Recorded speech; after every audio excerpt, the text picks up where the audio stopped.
सबसे पहले आप सभी को नमस्कार। मैं अभिनंदन भारद्वाज और आपका स्वागत है शिक्षा क्रांति के संवाद मंच पे।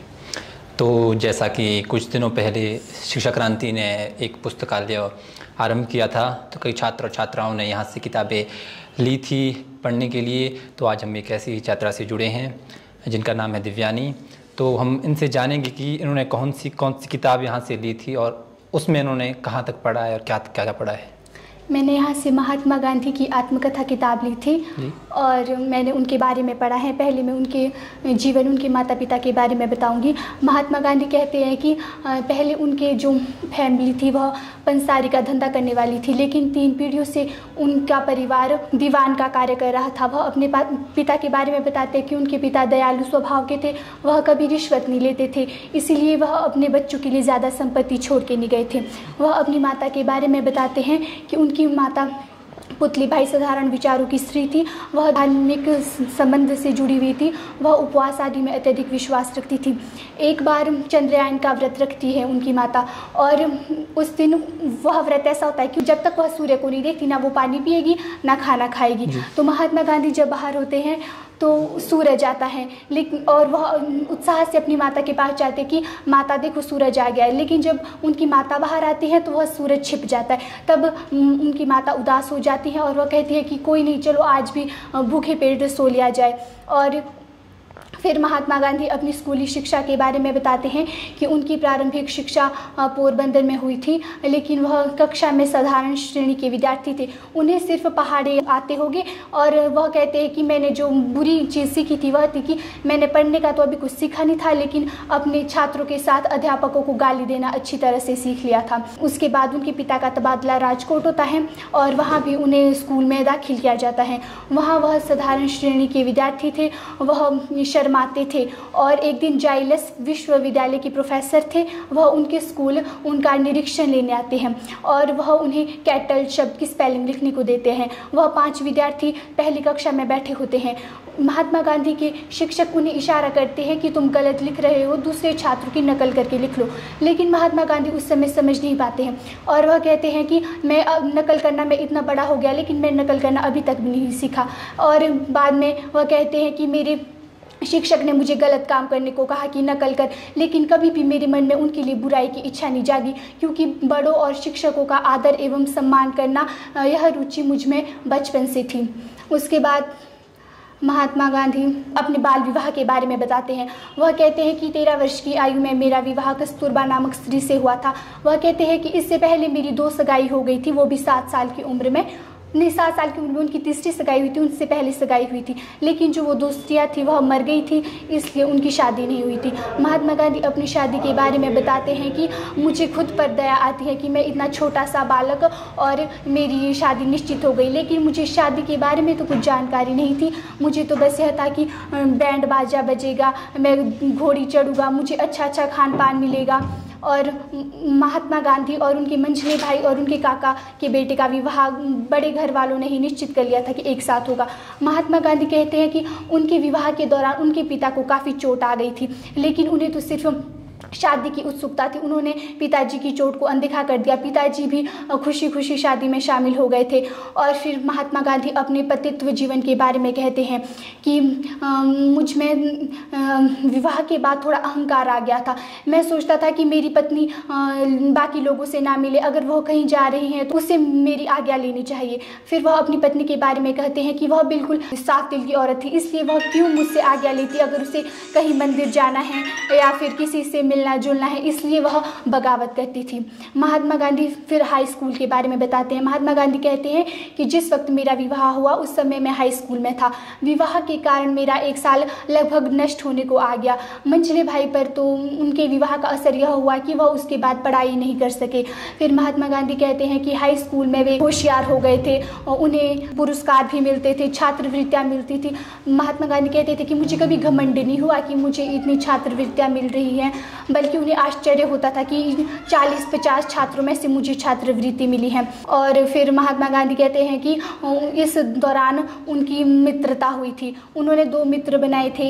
एक मित्र की मित्रता उनसे टूट गई थी क्योंकि उन्होंने दूसरे मित्र से मित्रता की थी, और जो उनके दूसरे मित्र थे वह उनके मंझले भाई के मित्र थे और वह उनके साथ पढ़ा करते थे। लेकिन उन मित्र में कई बुराइयां थी और उनकी माता, उनकी पत्नी और उनके जेठ भाई उनको उनके साथ दोस्ती बिल्कुल पसंद नहीं थी। और वह कहते हैं कि मैं अपनी पत्नी की बात तो क्यों सुनता, क्योंकि मुझ में अहंकार आ गया था कि अपनी पत्नी की बात तो मैं क्यों सुन, इसे तो मुझे दबा कर रखना है। और कहते हैं कि मैं अपनी माता की आज्ञा का पालन हमेशा करता था और मैं अपने बड़े भाई की बात कभी नहीं टालता था। तो वह उन्हें यह समझाते हैं कि जिन बुराइयों की बात आप कर रहे हैं वह मुझे पता है कि मेरे मित्र में है, लेकिन आप मेरे मित्र की अच्छाई को नहीं देख रहे हैं। महात्मा गांधी कहते हैं कि यह मेरे जीवन की सबसे बड़ी भूल थी कि मैं अपने मित्र को सुधारने चला था, उसके साथ तो मेरी खुद की नैया डूब गई। वह उस मित्र के साथ रहकर उस समय सुधार आंदोलन चला था। तो उनके मित्र ने बताया कि मांसाहार कौन कौन करते हैं। महात्मा गांधी कहते हैं कि उसमें हाई स्कूल के छात्र भी सम्मिलित थे। मुझे आश्चर्य हुआ कि ये छात्र मांसाहार कैसे कर सकते, क्योंकि वह महात्मा गांधी का परिवार वैष्णव संप्रदाय से संबंध रखता था, उसमें मांसाहार करना गलत माना जाता था। लेकिन जब वह उन छात्रों से पूछते कि आप लोग मांसाहार क्यों करते हैं, तो यह दलील सुनने को मिलती है। कई तो ऐसा बोलते हैं कि हमने मांसाहार कब किया, और कई ऐसा बोलते हैं कि मांसाहार से ताकत मिलती है, देखो हम कितने बलवान हैं। और कई ऐसा बोलते हैं कि अंग्रेज़ों ने मांसाहार किया तभी वह आज इतने बलवान है कि हम लोगों पर राज कर सकते हैं।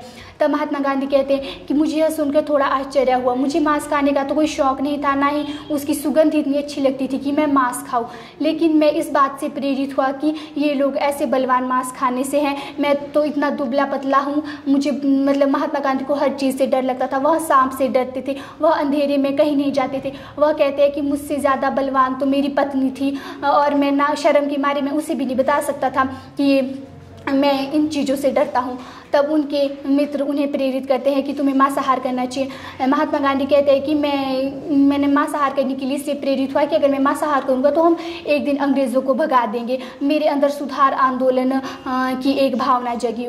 और फिर महात्मा गांधी कहते हैं कि हमने मांसाहार करने का निश्चय कर लिया, और नदी किनारे वह कहीं मांस लाते हैं, रोटी और लाते हैं। महात्मा गांधी कहते हैं कि वहाँ निश्चय हुआ, लेकिन जब मैं रात को आया तो मुझे ऐसा लगा कि मेरे अंदर बकरा पैदा हो गया है, और मैंने फिर मांस ना खाने का मन बना लिया। लेकिन महात्मा गांधी कहते हैं कि मेरे मित्र तो मुझे इसकी लत लगाना चाहते थे, इसलिए उन्होंने फिर से मांसाहार करने का निश्चय किया। और कोई सरकारी बंगला था, मतलब बावर्ची की जान पहचान थी, वहाँ वह बंगला खाली रहता था, वहाँ कोई आता जाता नहीं था। तो महात्मा गांधी कहते हैं कि वहाँ उन्होंने बहुत अच्छी मेज़ सजाई थी, कुर्सियाँ सजाई थी, और मेरा मन उधर ही आकर्षित हो गया और मैंने मांसाहार कर लिया। और ऐसे ऐसे मैंने 4-5 बार मांसाहार किया। और उसके बाद महात्मा गांधी कहते हैं कि मुझे बहुत दुख हुआ कि मैंने मांसाहार किया, क्योंकि वह वैष्णव संप्रदाय से संबंध रखते थे कि अगर माता पिता को पता चले कि उनके मंझले बेटे 2 बेटे तो मांसाहार का शिकार हो चुके कि भाई वो तो जीते जी मर जाएंगे, तब महात्मा गांधी निश्चय करते हैं कि यदि मुझे स्वतंत्रता दिलानी है और मांसाहार करना है तो मैं अपने माता पिता की मृत्यु के पश्चात करूँगा। तब महात्मा गांधी कहते हैं कि इसी सोच के साथ मेरा मांसाहार हमेशा के लिए छूट गया। फिर महात्मा गांधी चोरी और प्रायश्चित के बारे में बात करते हैं। जब उनका विवाह हुआ उस समय और उसके बाद उन्हें और उनके एक भाई को बीड़ी पीने की लत लग गई थी, और उनके पास पैसे नहीं होते थे। उनके काका बीड़ी पीते थे, और जो उससे वो थोड़ी सी बीड़ी बच जाती थी वह उससे पीते थे। महात्मा गांधी कहते कि मुझे बीड़ी पीने का कोई शौक़ नहीं था, बस जो उसमें धुआं उठता था मुझे वह धुआं उठाने की उत्सुकता थी कि मुझे भी ऐसा धुआं उड़ाना है, लेकिन उस बची हुई टुकड़ी की बीड़ी से ज़्यादा धुआं उठता नहीं था। फिर उन्होंने अपने नौकर की जेब से वह पैसे चुराते थे, फिर वह बीड़ी पीते थे। बाद में उन्हें पता चला कि कोई एक वृक्ष होता है, उसकी पत्तियों से बीड़ी बनती है, फिर वह उसका धुआं उड़ाने लगे। फिर उन्हें मतलब ध्यान आता है कि मेरे माता पिता मतलब इतने अधिक मतलब हमें किसी चीज़ की इजाज़त नहीं देते, ना हम उनके सामने बीड़ी पी सकते हैं, ना कुछ करते हैं कि अगर उन्हें पता लगेगा तो वो क्रोध करेंगे। इसलिए वह और उनके जो भाई होते वह आत्महत्या करने का मन बनाते हैं। और उन्हें उस समय पता चलता है कि जो धतूरा होता है उसके दाने से उसके दाने खाकर व्यक्ति की मृत्यु हो जाती है, तो वह धतूरा लाते हैं और जब वह उसके दाने खाते हैं तो मतलब उन्हें फिर उनका मन बदल जाता है कि आत्महत्या का विचार करना तो आसान होता है लेकिन आत्महत्या करनी उतनी ही मुश्किल होती है। वह 3-4 दाने खाते हैं और फिर छोड़ देते हैं और वह आत्महत्या करने का विचार त्याग देते हैं। और महात्मा गांधी कहते हैं कि इसके बाद बीड़ी पीने का और चोरी करने का भी हमने ख्याल छोड़ दिया। फिर महात्मा गांधी कहते कि उनके जो मंझले भाई है उन पर कर्ज आ गया था, उनके हाथ में सोने का कड़ा रहता था, मतलब उसमें से एक टुकड़ा चुराना कोई बड़ी बात नहीं थी और लेकिन उन्होंने अपने माता पिता को नहीं बताया और महात्मा गांधी और उनके भाई ने वह टुकड़ा चुरा के बेच दिया और कर्ज अदा कर दिया। लेकिन महात्मा गांधी को इसके बाद बहुत दुख होता है कि मैंने इतने काम कर दिए, मेरे माता पिता की मुझ पर कितना विश्वास रखते, कभी उन्होंने किसी भाई को मतलब उनके पिता ने कभी पीटा नहीं था, उन्हें दुख होता है तब वह प्रायश्चित करने का फैसला लेते हैं। तब वह उनके मतलब अपने पिता के सामने उनके बोलने की हिम्मत नहीं होती है, तब वह एक पत्र लिखते हैं अपने पिता के लिए। उस समय उनके पिता एक जिखंदर पता नहीं कुछ ऐसी बीमारी से पीड़ित थे, तो वह मतलब खटिया पे लेटे रहते थे। तब वह मतलब पत्र देते हैं अपने पिता को, उनके पिता वह पत्र पढ़ते हैं और उस पत्र को फाड़ देते, फिर मायूस हो जाते, फिर सो जाते। महात्मा गांधी कहते कि मुझे उस दिन बहुत दुख हुआ और मैं रोया, पर पिताजी की चुप्पी इस बात का सबूत थी कि अब उन्हें मुझ पर भरोसा है कि मैं आगे से ऐसा कुछ नहीं करूँगा। फिर महात्मा गांधी पिताजी की मृत्यु, उनके पिता की मृत्यु के बारे में बताते हैं कि पिताजी बहुत बीमार थे, मैं उनके लिए नर्स का काम करता था और उस समय वह स्कूल में पढ़ते थे कि मैं नर्स का काम ऐसे करता था कि मतलब उनकी पट्टियाँ बदलनी, उन्हें समय पर दवाई देनी और उस दौरान उनका स्कूल भी चल रहा था और स्कूल में उनके एक नए प्रोफेसर आए थे जिन्होंने कि शिक्षा के साथ साथ खेलकूद कसरत आदि को अनिवार्य कर दिया था। फिर महात्मा गांधी कहते कि मुझे कसरत और खेलकूद में कोई दिलचस्पी नहीं थी, मैं तो हमेशा इससे भागता था और उन्होंने अनिवार्य कर दिया था इसलिए मुझे जाना पड़ता था। एक दिन ऐसा हुआ कि धुंध थी बाहर और महात्मा गांधी वहाँ खेल के मैदान में लेट पहुँचते शाम को। तो जब उनके शिक्षक पूछते कि तुम लेट क्यों हो, तो वो बोलते हैं कि वह सच बोलते कि धुंध थी, मेरे पास घड़ी नहीं थी, मुझे समय का पता नहीं चला, जिस वक्त तक मैं आया सारे बच्चे चले जा चुके थे। लेकिन उनके टीचर उन्हें दंड देते हैं। तब महात्मा गांधी को दुख होता है कि यहाँ तो सत्य बोलने का भी कोई फ़ायदा नहीं है। लेकिन महात्मा गांधी कहते हैं कि कसरत और खेल हमारे शरीर के लिए अति आवश्यक है। शिक्षा के साथ साथ महात्मा गांधी कहते हैं कि मैंने कसरत नहीं की, इसका मुझे कभी दुख नहीं हुआ क्योंकि मैं टहलता था। मैंने कहीं किताब में सुना था कि टहलना आवश्यक होता है और मैं हमेशा टहलता रहता था, इसलिए मुझे कसरत ना करने का कभी दुख नहीं हुआ। और फिर उनके पिताजी शिक्षक को पत्र लिखते हैं कि जो समय स्कूल से बचता है, जो आप इसका समय खेल कूद आदि के लिए लेते हैं, क्योंकि वह समय मुझे चाहिए, क्योंकि उसके पिताजी बीमार थे और शिक्षक मान जाते हैं। महात्मा गांधी बहुत खुश हुए क्योंकि वो उन्हें अपने पिता की सेवा करना अच्छा लगता था और वह उनके पास बैठे रहते थे, रात रात तक बैठे रहते थे। और एक दिन उनके चाचा आते हैं, वह मतलब अपने बड़े भाई यानी महात्मा गांधी के पिता से बहुत प्यार करते थे। एक दिन वह रात को महात्मा गांधी अपने पिता के पैर दबा रहे होते, तब चाचा जी कहते हैं कि अब तू शयन गृह में जा, अब भैया की देखभाल मैं करूँगा। महात्मा गांधी अपने शयन गृह में आते हैं। 10:30-11 बजे एक नौकर पीछे से आता है और महात्मा गांधी के शयन गृह का दरवाज़ा खटखटाता है कि उठो उठो। महात्मा गांधी कहते हैं कि मुझे शक तो पहले ही हो गया था क्योंकि पिताजी की तबीयत बहुत ख़राब हो गई थी।